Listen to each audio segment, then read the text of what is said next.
Ambil barang. Dia RM10 ya. Telur Indonesia murah. Ambil barang.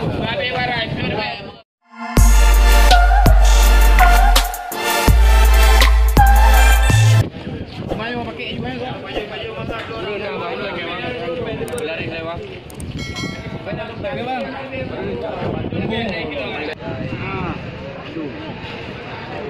Kita ni ya. Kita ni ya.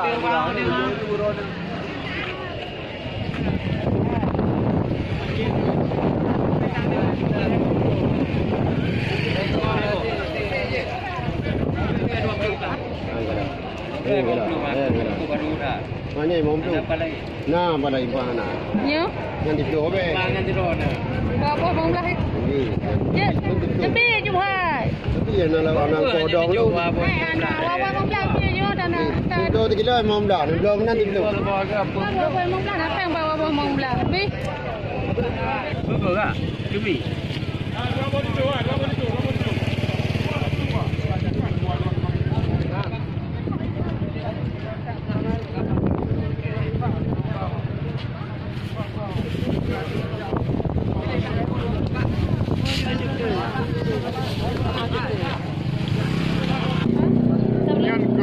Kan ada kawannya macam-macam apa di dua kebantuan ah.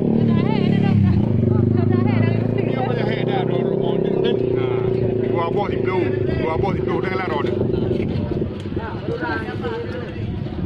Ada bot dah. Gimana cakap dari undang? Undang dua. 2 ribu apa? Ya, berapa anda beli? Nah, ini dia pulang macam pre, RM3. Masih kita ada bang-bang 120. Nyo ke mak bayar. Kup nu baju warna min goreng ah. 55 15. Ini 15 juga. Halo. Siapa? Bawa itu. Nanya sini lah, Mas. Siapa? Ambil je.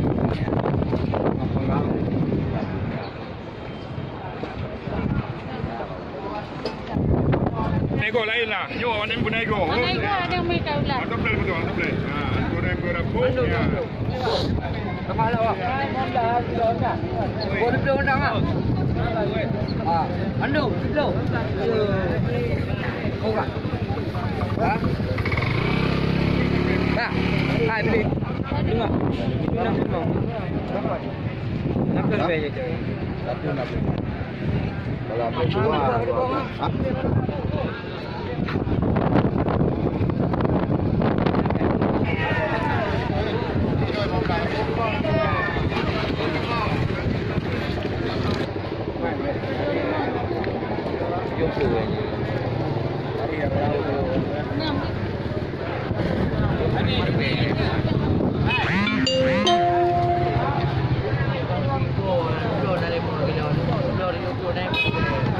Yang kering lah untuk kau dalam ini. Jangan kamu ada suara dalam ini.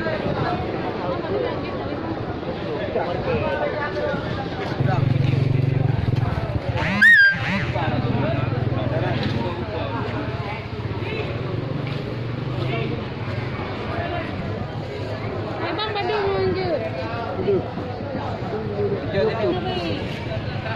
2 kilo. RM5 yang nak buat betul juga. Dia ni betul nanti. Betul nanti. Berapa ini tu bang? Tertuh RM5 ya. Hanya tertuh RM5. Emang ni cok leh ni 80 je. Nyon leh 60. Ni lagi 20 ni 60. Coknya ni boleh ya.